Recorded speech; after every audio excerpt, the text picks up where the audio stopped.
Merci beaucoup de votre conférence. J'ai deux questions. La première, en revenant sur la thématique de la pensée, est-ce qu'il ne vous est pas arrivé de craindre qu'échappe à votre mémoire tout ce qui a été formulé, structuré pendant votre marche dans votre pensée, pensée créatrice, pensée... Et puis la deuxième question, c'est par rapport au vocabulaire. Et donc là, je reviens à la thématique de la transfiguration de la beauté. J'imagine qu'il peut y avoir, en tout cas pour moi à mon niveau, une frustration de ne pas avoir les mots pour le dire, si je puis dire. Et j'entends votre registre lexical extrêmement développé sur la botanique, les paysages, les fleurs, les papillons. Et moi, personnellement, il m'est arrivé souvent d'être très frustrée de ne pas avoir les mots précis pour formuler la beauté qui s'offrait à moi. Est-ce que vous êtes allé faire ensuite des recherches pour trouver les mots à ce que vous voyez? Voilà, merci. Je vais vous répondre en parlant de littérature. Comment se font les livres de mémoire? Le livre Chemin, qui est cette autobiographie, où vous trouverez, si vous le lisez, beaucoup d'épisodes que j'ai évoqués, qui est un livre d'autobiographie entre 3 ans et 73 ans, d'un homme en chemin, d'un homme qui a marché toute sa vie et dont toute la vie, en réalité, peut se résumer par des épisodes réellement du chemin. Lorsque je parle de mes 2 traversées de la France de 2013 et de 2014, il n'y a pas de difficulté, c'est très récent. En plus, en 2013, j'ai pratiquement écrit tous les soirs, puisque je postais des récits de ma journée. J'ai pris des centaines de photos. Et donc, rien que me repasser les photos me permet de me remémorer ce que j'ai fait. Mais je parle également dans ce livre, notamment d'une promenade quand j'ai 7 ans avec mes parents dans le Jura, où j'imagine un homme et une femme qui aiment leur petit garçon, le petit garçon qui aime ses parents, et eux deux sont affectués l'un avec l'autre. Mon premier contact avec la montagne, ça c'est sûr. Il n'y a aucune photo. Il n'y a aucun survivant. Que moi. Nous étions réellement 3. Et donc, lorsque j'écris cela, qu'est-ce que j'écris? Pas du tout ce qui s'est passé. J'écris l'image que j'en ai.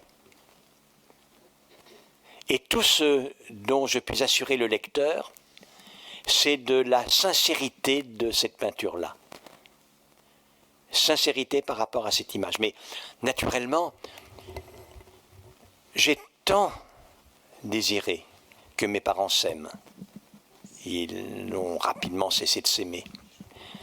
J'ai tant désiré avoir une vie aussi quand je les ai retrouvés un peu avec papa, maman. Je l'ai une seule fois dans ma vie.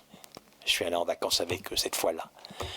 Que j'imagine bien que la vie, ma pensée, mon psychisme a pu pour une large part recomposer.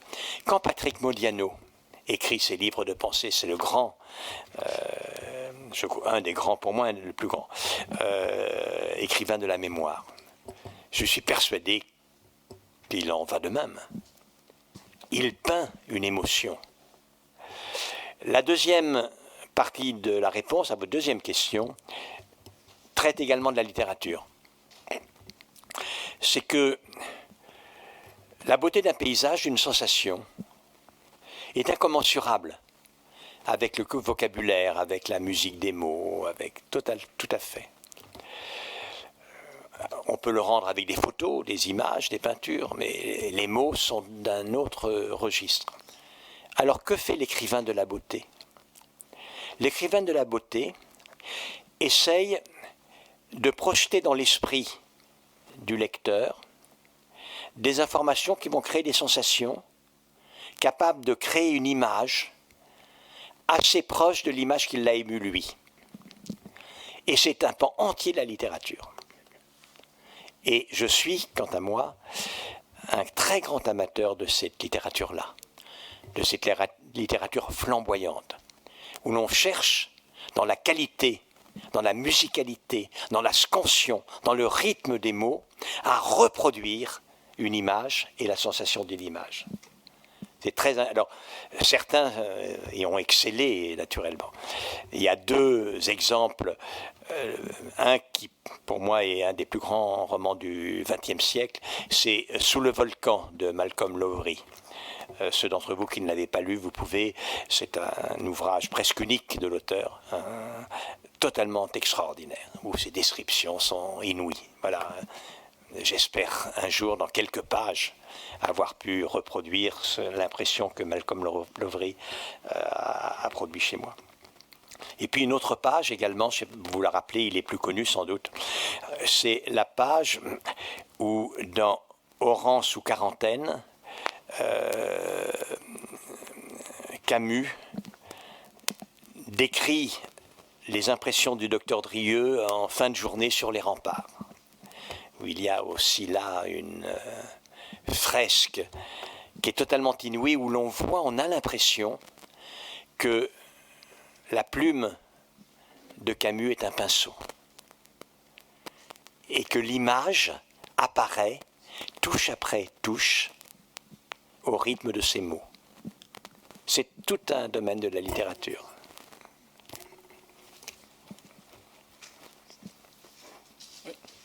Préférez-vous la marche de groupe ou en solo?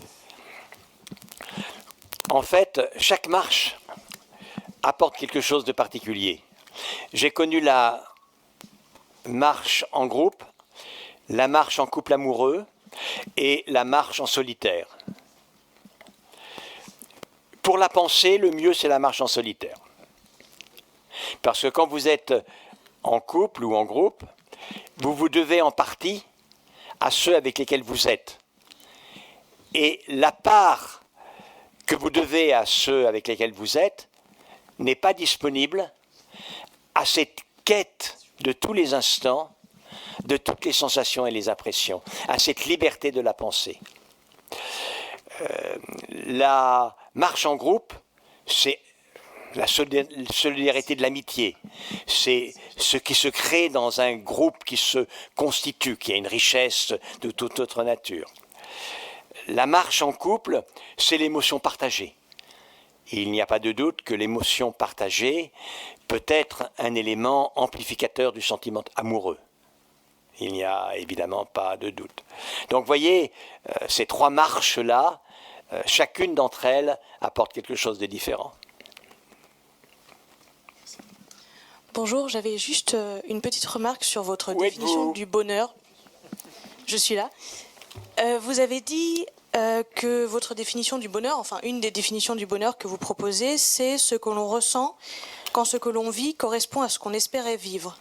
Or, lorsque vous nous avez raconté vos anecdotes sur la beauté des rencontres, il y a quelque chose d'inattendu dans cette beauté des rencontres.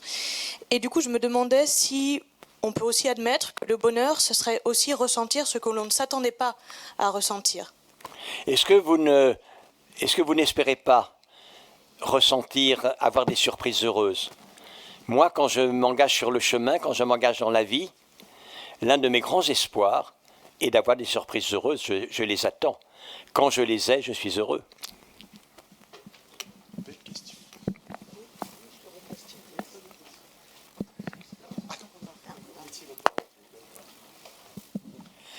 Attendez, sœur Simone.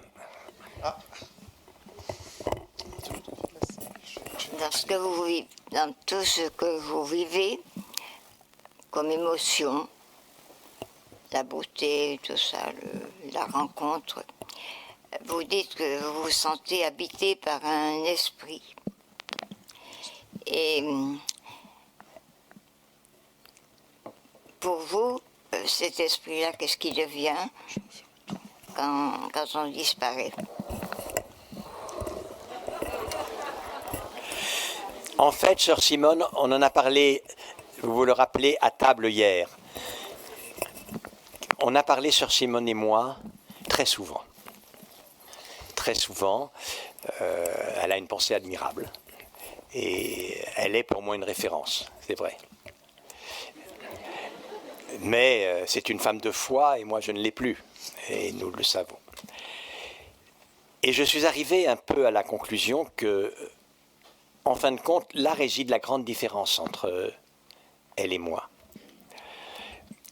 Je pense qu'elle vous dirait mieux que moi, mais ce que j'ai compris, en tout cas de la pensée de Sœur Simone, c'est qu'elle pense que chacun d'entre nous, les fidèles, les croyants, peuvent être habités par Dieu.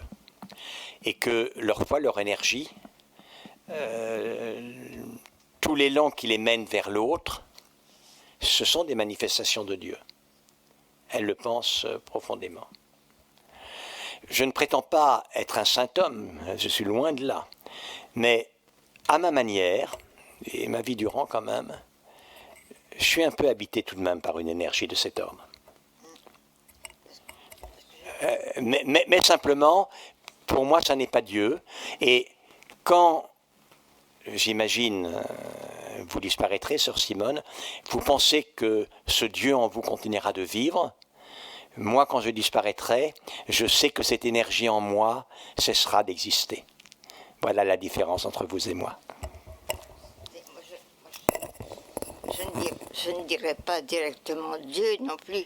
Je dirais que le divin peut habiter l'homme et que ce devenir humain peut devenir à la fin mais le devenir divin. Oui, on est à peu près d'accord, nous sommes sur la même longueur d'onde. Je crois très bien comprendre votre position, votre sentiment, vraiment très bien. Et je vois très bien, il y a, sur les dizaines de kilomètres qui peuvent séparer deux êtres, il n'y a pas plus qu'un pas entre vous et moi. C'est ce pas-là. Parce qu'on dit Dieu comme ça, mais Dieu, on ne sait pas. Et c'est la vie, la vie. D'autres questions? Mademoiselle, on va t'apporter le micro. D'abord, je te tutoie. Il n'y a pas de raison que je te tutoie parce que tu es jeune, donc je vais te vouvoyer. Est-ce que la marche vous fait oublier la peur de mourir? Là, La peur de mourir. moi, je n'ai pas peur de mourir. Quand je marche, je ne pense pas à la mort. Rarement. Mais il m'est arrivé de marcher en pensant à la mort. Et d'ailleurs, j'en ai parlé sans en avoir peur. Tu vois, dans l'épisode que j'ai raconté lorsque, il y a 2 ans de ça, j'ai été incapable d'atteindre un sommet que j'avais atteint des dizaines de fois auparavant. J'ai été désespéré, j'ai eu peur. Mais ça n'est pas de mourir que j'ai eu peur.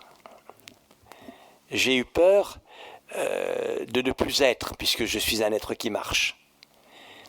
J'ai eu peur, si je suis capable, avec les limites de ce compromis que j'ai passé avec mon corps, si je suis capable, dans ma tête, dans mon esprit, dans le contact que j'ai avec des jeunes, des moins jeunes, de faire ce que je fais jusqu'au bout du chemin. Qu'il y ait un bout au chemin ne me fait nullement peur. Nullement peur. Et alors, évidemment, pour un non-croyant, avec cet élément singulier de plus, c'est que, pour moi, je ne fais pas l'hypothèse qu'il y aura quelque chose après ma mort. Pour moi, je me fais tout à fait une raison, sans m'en désoler aucunement, qu'après ma mort, il y aura d'autres personnes. Mais il n'y aura plus rien de moi, nulle part. Si ce n'est lorsque j'aurai été réduit en humus du sol, sous la forme de ce qui aide à la floraison de printemps. Et donc, aider à la floraison de printemps suffit à me réjouir. J'ai une toute petite question à vous poser. Quand on a aimé marcher, Parlez dans le micro, madame. Oui, c'est un engin qui fait peur, ça. Ah oui. D'accord. Merci. Encore. Bon, ça va.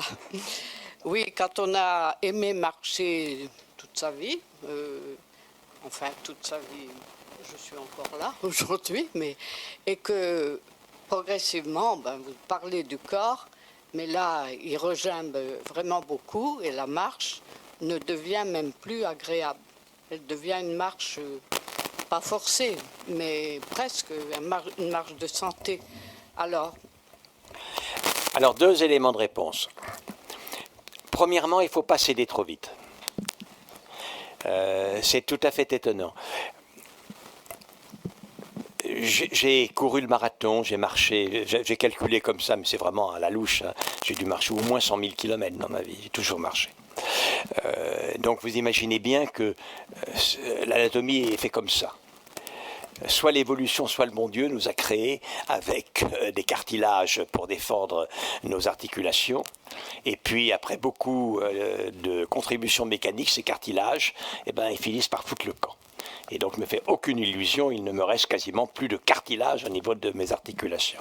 Et donc ça, évidemment, ça fait mal. Mais si vous vous arrêtez, vous êtes bloqué. Moi, je ne me suis jamais arrêté. Et pendant 1 ou 2 ans, ça a été vraiment pénible. Et je ne vous dirais pas que maintenant, je retrotte comme un cabri, mais presque. Mais presque. Donc, il ne faut pas baisser les bras.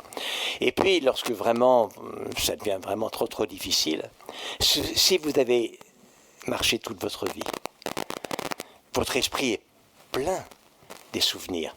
Moi, vous savez, des fois, je ferme les yeux comme cela, et immédiatement, sur la face interne de mes paupières, mon esprit projette 1000 schémas, 1000 épisodes où j'ai été heureux. Et alors je le suis. Et donc, c'est de toute façon une assurance pour ce temps-là que vous me dites que d'avoir marché dans sa vie. Tout au fond.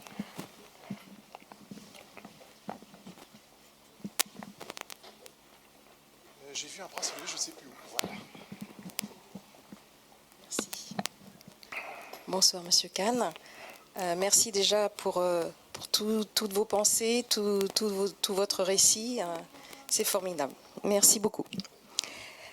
Je fais simplement une remarque par rapport à ce que vous dites quand vous faites la remarque qu'il n'y a plus rien après vous. Lorsque vous partez, il n'y a plus rien. Mais pour moi, ma pensée, en fait, elle est différente parce que on parle de corps, l'incarnation, mais vous, par exemple, votre pensée continuera après vous.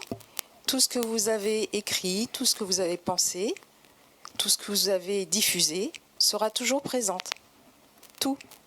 Donc, quand vous dites qu'il n'y aura plus rien après vous, est-ce vraiment ça ? Vous avez tout à fait raison et vous êtes en train de citer pour moi. Alors, quand je vous réponds là, je tiens à vous dire qu'il s'agit de sentiments qui sont purement personnels. Et quand je vois le bonheur dans les yeux des femmes et des hommes de foi, je vais vous dire la vérité, je regrette de n'être pas comme eux et de n'avoir pas la même foi. Apparemment, ça rend tellement heureux. Mais moi, que voulez-vous, j'y peux rien. Hein. C'est comme ça. Il peut strictement rien. Bon. Cela étant dit, vous avez évidemment raison. La seule immortalité, il y en a une, sinon immortalité, du moins durabilité, c'est ce en quoi notre esprit a changé l'esprit des autres. Ce en quoi, quand nous sommes morts, une partie de ce que nous avons été, une partie de la manière dont nous avons aimé, a transformé d'autres personnes qui continuent de vivre.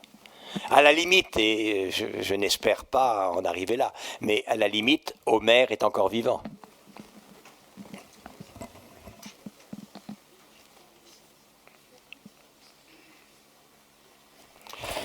S'il n'y a pas d'autres questions, si vous voulez bien, parce qu'elle va être mutée dans un autre centre, j'aimerais que tous nous applaudissions Sœur Simone.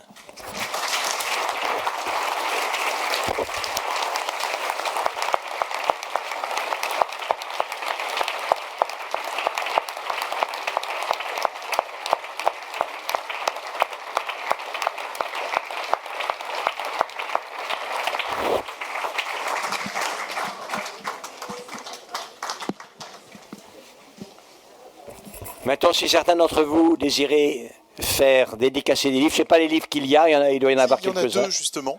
Voilà. Ah, il y en a deux. Il y en a un qui se prête mieux à la conférence de ce soir, c'est évidemment Chemin. Et on en a un autre qui est un sujet que vous avez travaillé par le passé. Ça s'appelle L'éthique dans tous ses états. Et qui est un livre récent également. Voilà. Les bases de ma philosophie morale. Exactement. Appliquées à d'autres domaines que la médecine.